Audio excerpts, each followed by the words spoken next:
Hey everyone, today we're unpacking an explainer based on some truly fascinating source material that touches on something pretty much all of us deal with every single day, our relationship with money. We're looking at the ownership mindset, and the core premise here is absolutely mind-blowing. It's the idea that your behavior actually outperforms your income. Think about it. Most of us just assume that struggling financially is strictly a math problem, like we just aren't making enough money. But what if the real reason has almost nothing to do with the actual size of your paycheck? Okay, let's dive into this. So here is our roadmap for today. This explainer is really a structured, step-by-step guide to help you transition out of that, frankly, exhausting matrix of modern consumption and step into true financial freedom. We'll start with the paycheck-to-paycheck trap, then look at the psychology of overspending, the wealth mindset shift, the concrete steps to active wealth building, and finally, the freedom of true wealth. All right, part one, the paycheck-to-paycheck trap. Now, before we really get into the mechanics of this trap, we absolutely have to validate reality here. There are very real, very frustrating economic pressures out there today. Housing costs are up, debt is everywhere, and let's be honest, wages usually feel like they're lagging way behind inflation. But even with all of those difficult realities, there's this wild paradox. Why do people making $150,000 a year still end up staying poor, living completely paycheck to paycheck? It's crazy, right? Well, it's because society trains us how to survive, not how to build wealth. We grow up learning this one basic rule: work hard, earn money, pay your bills. And sure, that sounds responsible, but it totally ignores the actual wealth-building equation. The source material sets up this really stark contrast. All over the country, there are people earning maybe $35,000 a year who are quietly, slowly building real wealth. Meanwhile, you've got these high earners pulling in 150 grand who are literally drowning in financial anxiety. One person is slowly buying their freedom and the other is just buying stress. It really proves that wealth isn't just about one big lucky moment or a massive salary. It is not just a math problem, guys. It's a behavioral challenge. Let's walk through this timeline together, because it's a cycle I think most of us have felt in our bones at some point. So, picture this. It's Friday evening. Your paycheck finally hits your account. For a few glorious seconds, life feels good. You know the feeling. You order some takeout, you buy that thing online, you tell yourself, hey, I worked hard, I deserve a treat. But then, a few days later, reality hits. The rent is due, the car payment, credit cards, gas, groceries. Oh, and those 5 streaming subscriptions you literally always forget to cancel? Suddenly your bank account looks exactly the same as it did right before payday. Months turn into years, and the whole shebang just repeats endlessly. The tough truth is, if every single dollar you earn immediately leaves your hands, you aren't building a financial life. You're really just renting one. Moving right along to Section 2, the psychology of overspending, uncovering the hidden enemy keeping us trapped. So the crucial point is understanding this sneaky little thing called lifestyle inflation. Imagine 2 friends, okay? They both get a big raise at work. The first person takes that extra money and increases their investing. The second person, they upgrade their lifestyle. They get a slightly bigger apartment, maybe lease a nicer car, they start eating out a lot more, they add all these new monthly payments. Now at first, they both feel richer. But fast forward 5 years, and their lives look completely different. One has assets that are actually producing income. The other just has more bills demanding their income. A raise usually just leads to bigger payments, meaning the more they earn, the more they spend. This quote brilliantly paints the picture. It's exactly like trying to fill a bucket with water while the holes at the bottom just keep getting bigger and bigger. Making more money alone does not fix your financial problems if your spending is rising right alongside it. It's the exact reason why we see lottery winners go totally broke and why folks with high incomes often feel like they're just constantly treading water. But we really have to ask ourselves, why do we do this? Well, the reality is a lot of people aren't actually spending money because they logically need an item. They're spending money because they are chasing a feeling, status, relief, comfort, validation, escape. That's why someone who is incredibly stressed out about their credit card debt can still go to the mall and buy a pair of expensive shoes. Logically, makes 0 sense. But psychologically, it makes perfect sense. Money problems are very often just emotional problems wearing financial clothes. And let's not forget, modern life, every app on your phone, every ad you see, every new trend is heavily optimized to trigger those exact emotional desires. Psychologists actually have a name for this psychological barrier. They call it present bias.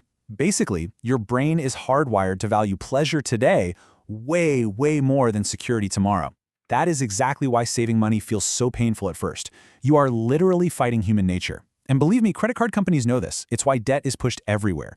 Debt makes spending feel emotionally painless in the moment, but it's incredibly dangerous because it steals your future income. It's kind of like forcing your future self to go to work just to pay off your past decisions.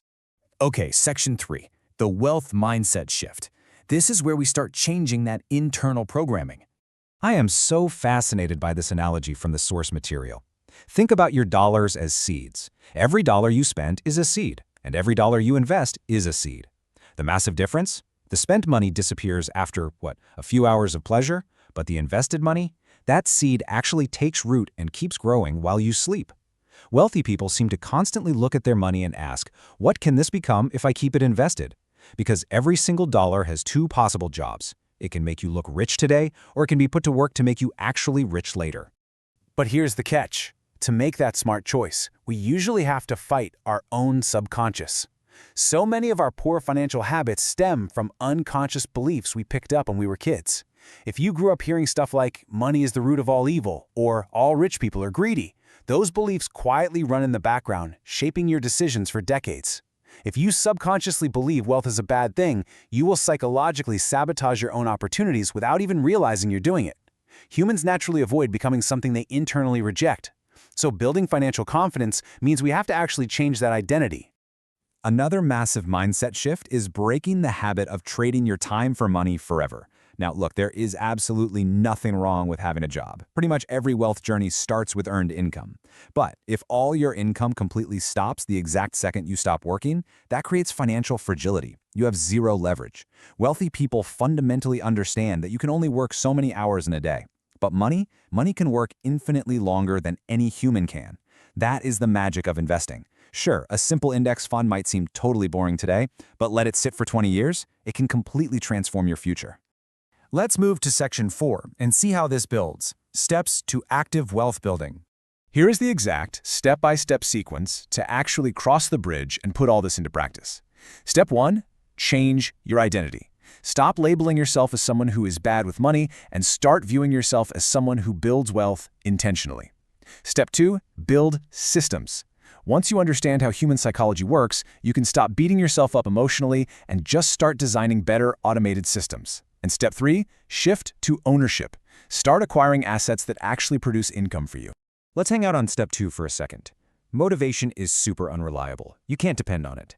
Wealthy habits actually succeed because they remove the need to make decisions every day by using automatic systems. Wealth is exponential, which means at first your progress is basically invisible. It feels exactly like pushing a giant rock up a steep hill. For a long time, it feels like nothing is happening. Getting to that first $1,000 saved feels almost impossible. But if you rely on automated, boring discipline rather than waiting to feel motivated, eventually momentum kicks in and starts working for you instead of against you. And that brings us to step 3, which is the ultimate paradigm shift. It's refusing to just be a consumer in a world that is desperately trying to sell you things. Most people don't stay poor because they lack intelligence. Not at all. They stay poor because the world relentlessly trains them to consume content, products, trends, and distractions. But true wealth is built by ownership. Owning your investments, owning valuable skills, owning businesses, and ultimately owning your time. The very moment you shift your mindset from constant consumption to gradual ownership, your financial future permanently changes. Finally, section 5, the freedom of true wealth. Let's redefine the ultimate reward here. We've got to shatter that whole social media illusion right now. People love showing off the luxury car or the designer bags, but literally nobody posts, "Hey guys, today I automated another $200 into my index funds." Looking rich usually just means having a high income with even higher obligations. These are people who are fundamentally trapped by their own stuff. Being truly wealthy is actually invisible most of the time. It's the person driving a 10-year-old car, but they have deep investments, a massive safety net, and almost zero debt. True wealth looks like peace. It looks like having options, having control over your time, and having the absolute power to just say no. It is built on years of boring, totally invisible decisions of restraint. This might honestly be the biggest misunderstanding we have about money. People think wealth is all about the ability to buy more stuff. But as the source material beautifully puts it, often wealth is about needing less. Think about it. The less desperate you are for other people's approval, the less money controls your decisions. The less you need to impress strangers, the incredibly easier it becomes to build a quiet, stable, and wealthy future for yourself. So, as we wrap up this explainer, I think it's clear that staying poor is rarely about making one huge dramatic mistake. It's about thousands of invisible, everyday decisions. But the flip side is also true.